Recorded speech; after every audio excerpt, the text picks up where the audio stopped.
it's Hailey, and Merry Christmas from me and Santa Charlie. Yay!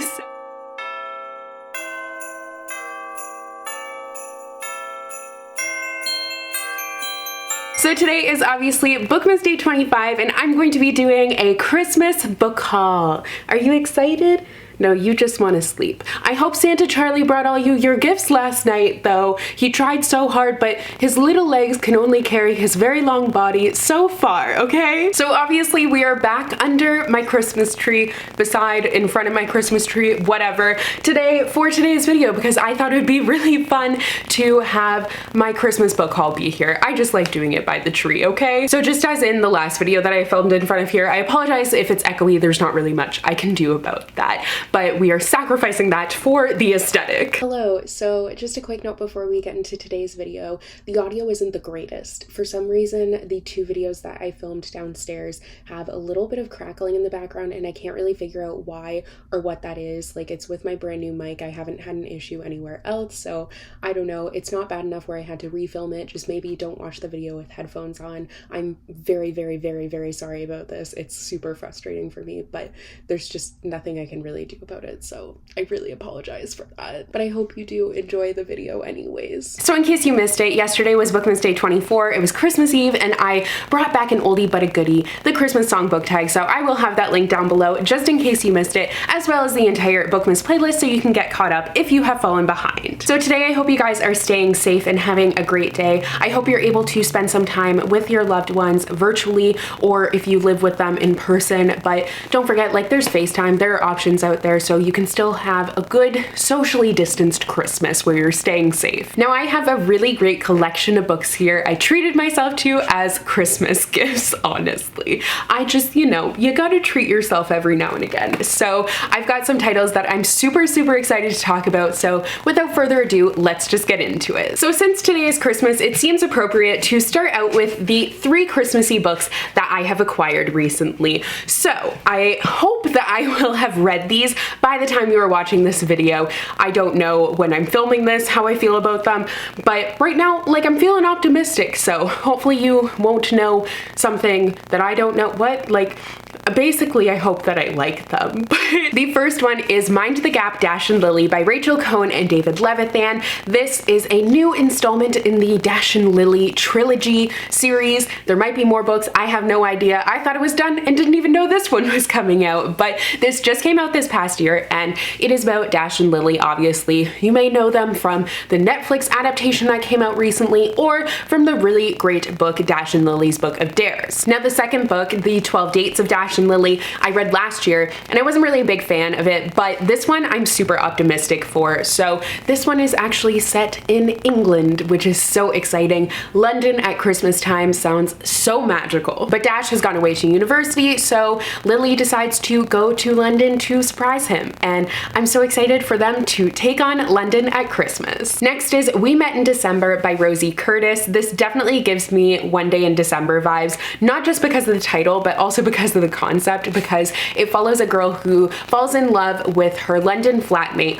over the course of this book. It's over the course of a year, and it's kind of like a missed opportunities thing, because she starts falling for him, and then when she's finally going to tell him, he has a new girlfriend, so it's kind of like, you know, will it happen? Won't it? Who really knows? I did really enjoy One Day in December, so I'm hoping this one will be a similar experience. And then the last of the Christmas books is The 12 Dates of Christmas by Jenny Bayliss. So this is all about a girl who lives in this small English town, and she feels really secure with her career and everything, really confident about that, hasn't really bothered with dating at all, but her friend ends up signing her up for this dating service that promises to find you a match before Christmas. And there are 23 days until Christmas, but she will be set up on 12 dates with 12 different men, and hopefully we'll find a match. I think this sounds like an absolute blast, definitely making me think of 10 Blind Dates by Ashley Elston, which I read last year and really enjoyed, so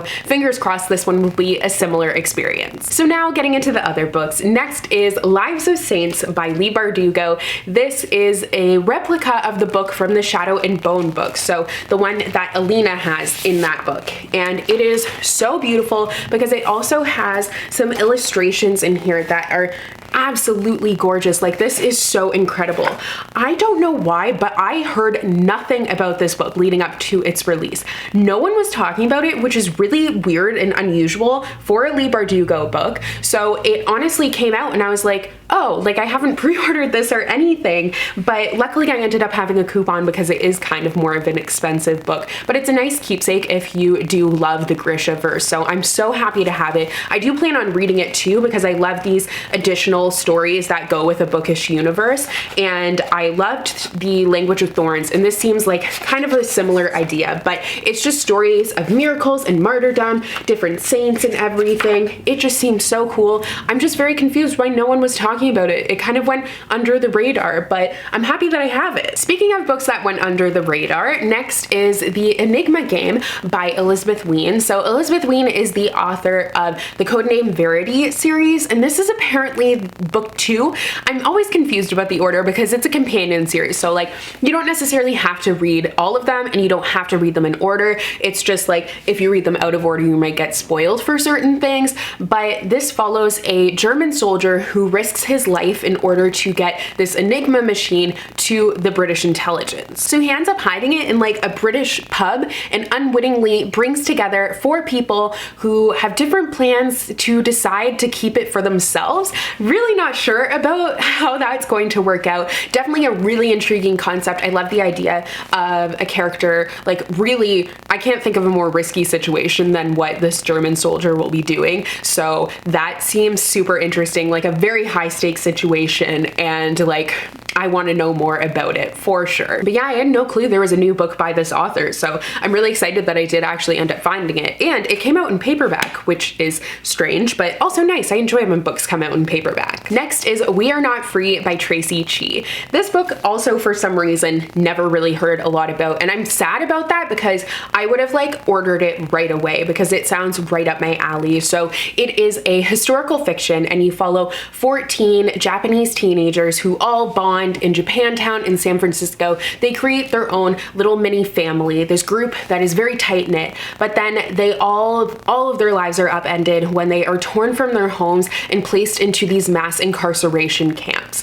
I don't know a lot about that point in history, but the other book that I want to read and probably will have, hopefully, because I'm supposed to by the time you see this video, is The War Outside by Monica Hesse, and that is a similar concept where it deals with internment camps. You have a Japanese and a German main character, but this one is dealing fully with Japanese main characters. And I have just been craving historical fiction that isn't just so white and Western, and I think this is going to give me exactly that. And I think it's going to be a super important story, and I have heard really great reviews from the people who have read it, so that makes me even more excited for it. Next is Raybearer by Jordan Ifueko. This fantasy was kind of everywhere for a while, and to be honest, I feel like its cover looks like something else, but I cannot think of what other book it looks like. So for some reason, I thought it was already out, which it's like with Ghostwood Song that I had on my wish list. For some reason, there are certain books that I think are already out and I don't realize are entirely new, but this is indeed entirely new, and I have heard some amazing reviews for it. This follows the main character Traci, who has grown up in isolation, except she has this mostly absent mother who has been raising her, who's known just as the Lady. Now, the Lady ends up signing her up for this competition where she can compete to be one of the Prince's chosen 11, and that seems really appealing to her because these 11 will be bonded by a ray, which is a bond deeper than blood, and as she has never really known the warmth of family, this seems super appealing and like she could finally get something like that. However, the Lady has other plans and has a wish for her to use that to kill the prince. So definitely going to be like, I like competition stories, but also there's definitely going to be a conflict here. I feel like the main character, like, that makes me really sad, like not knowing family, so having this bond seems so appealing to her. Oh, I don't know, but I think this is going to be a really interesting take on a fantasy. Next is Fable by Adrienne Young. So I actually have read another book by Adrienne Young. I read Sky in the Deep, which was her debut, Lu, and I had mixed feelings on it, but something about this one,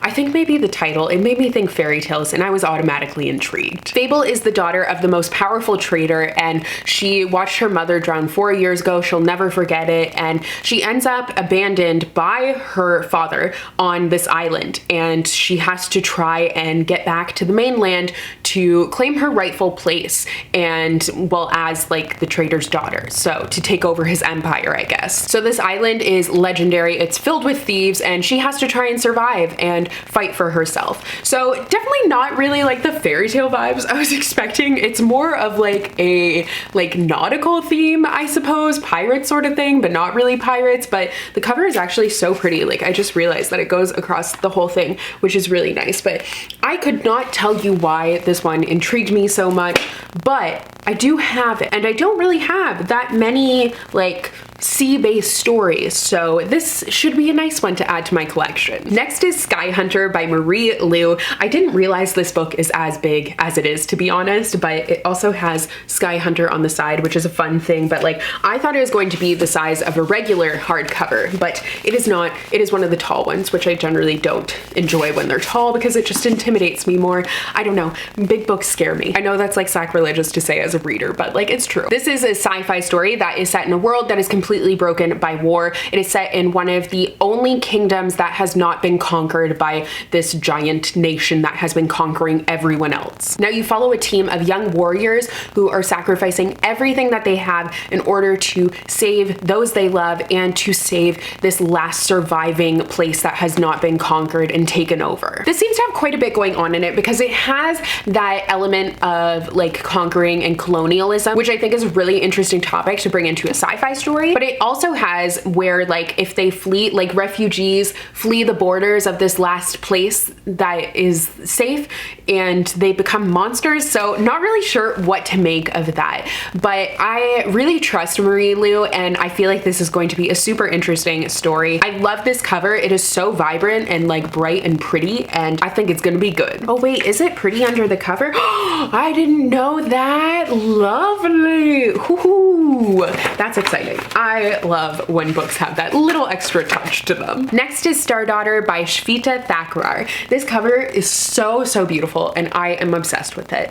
I included this book on my 2020 most anticipated releases list because I was so excited for it, and now I'm so excited to finally have it. So you follow the daughter of a star, and her father, like her mother was a star, and her father is suffering right now, and the only way that she can save him is to answer the call of the heavens that have been calling her. So the stars have been summoning her, and she doesn't know why, but she goes and she answers it in order to save her father. But she finds out that they actually have been summoning her for a reason. They want her to act as their human champion for this battle that's going to happen that will decide who is the next celestial in power, like the celestial beings, I guess, in power. I am so intrigued by this, like the star aspect of it, the main character being like the daughter of a star, but also immortal. Like, it seems super cool. This competition, this battle, everything that I love about sci-fi and fantasy wrapped into one. Next is Where Dreams Descend by Janella Angela's. Definitely a book that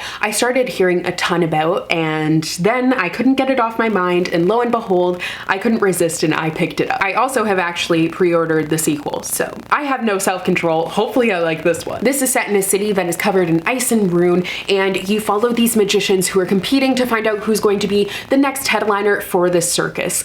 I tend to really enjoy circus stories. I love the idea of the whimsy of it, which I think is what really draws me to it. This one has such a beautiful cover. Like, if you see it in person, this gold just shines, and it is very addicting to just watch. But anyways, it says on the cover, the stage is set, the spectacle awaits. So I think we are definitely going to get some fun circusy stuff in here, really interesting, and I'm probably going to be getting to this early next year because it sounds so good. Next is Kind of a Big Deal by Shannon Hale. So I didn't realize that Shannon Hale was coming out with another teen book, but I think this is her first teen book since the Goose Girl series. Correct me if I'm wrong, but she has written more in like the 6 to 8 age range. She has Princess Black, and then she also has, she has a middle grade series as well, but I can't think of what it's called. But my point is, she's written for like every single age group, but this is her first adult, or young adult rather, novel in a while. Now, you follow a main character who hopes to be a Broadway star. She actually dropped out of high school in order to do that, but everything kind of ended up falling apart and falling through.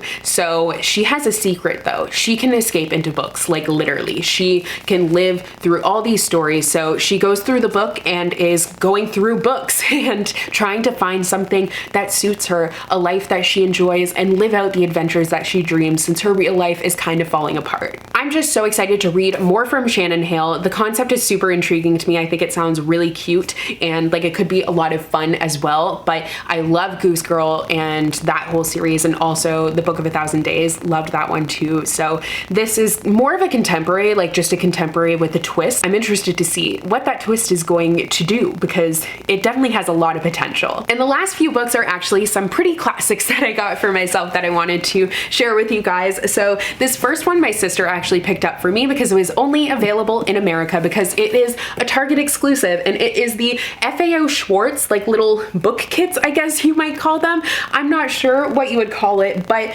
it's just like this really big like folio sort of thing, where in it you have a book here, a magic scroll, whatever that means, you get a pin, and you get a bookmark. One of you guys sent this to me on Instagram, so thank you to you, because I messaged my sister right away and was like, please can you get this for me? And now I have it here. So I'm not gonna open the scroll because I'll never be able to scroll it up again, so I have no clue what's in there. If you have this and you unscrolled it, please tell me. But I love having this new edition. It doesn't have any illustrations in it, which is kind of sad, but it's just kind of like, I'm gonna keep it in here because I like it just as a keepsake. I think the pin is really cute, and the bookmark is really cute too. So on the bookmark it says, when I used to read fairy tales, I fancied that kind of thing and never happened, and now here I am in the middle of one, which is so cute. And it's also like, it's a metal bookmark, so it's a really nice one. But I just thought this was a super cute thing that Target is doing. I think they had more too, but I restrained myself and just got Alice. I say restrained myself like that wasn't, I think that's my 98th copy now. I don't know, I lost count. Next I picked up the missing Puffin and Pantone editions that I needed. So now I have the whole collection, and I feel like this is one where I can't just own one because they look so nice together as like a rainbow, and I love rainbows, we know this. But I got The Secret Garden by Frances Hodgson Burnett, which is the pink one, and then Treasure Island by Robert Louis Stevenson, which is orange, and then The Wizard of Oz by L. Frank Baum, which is yellow. I'm surprised that this one wasn't red, to be honest, but also you can see the colors, so I don't know why I said it to you, but I did. But this is just a collaboration with like Pantone, the paint thing. I think they're paint. They're like the colors thing, and I think that they're a lot of fun. And the last couple of books that I got are a couple of seasons editions that I was missing, so I have the whole collection now, which is really exciting. But these are, I believe it's the summer ones. I always forget which ones. No, these are the winter ones. The winter ones are the first ones that they came out with. So Pride and Prejudice by Jane Austen, which is admittedly a little beat up, but it's fine. I just have it to keep for my collection. These are so lovely. If you didn't know, they only print 10,000 copies of each of them, and it's because they're like actually like die cut. I'm not sure if that's the right terminology, but they are cut like that. Now these ones kind of have, this first edition has kind of flimsy like protectors for the dust jacket. They said that you're supposed to take it off, but like I'm not gonna take it off because then, you know, it's gonna get, the other part is gonna get ruined, so I'm just keeping it on. But they, luckily for the second one that they did, they made it really like a thick plastic that you're not supposed to throw out, so those are nice and protected. They also have, I think it's the spring ones coming out, but I pre-ordered those, so that's exciting. But yeah, Pride and Prejudice by Jane Austen here, and Wuthering Heights by Emily Bronte. I didn't know when they were doing this series initially, but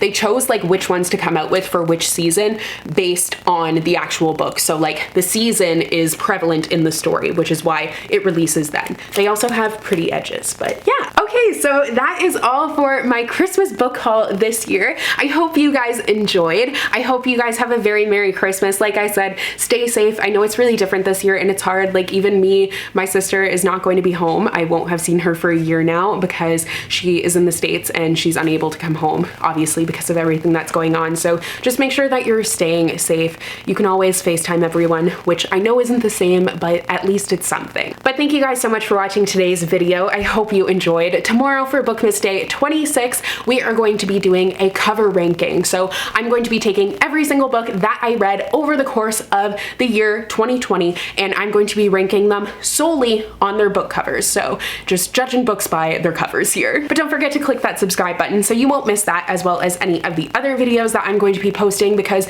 I'm still posting a video every single day for the entire month of December. There's still a little ways to go, but even after that, I post 2 to 3 videos every week. So you can click that notification bell if you don't want to miss any of that. But thank you so much for watching, and I will see you tomorrow with another video. Bye!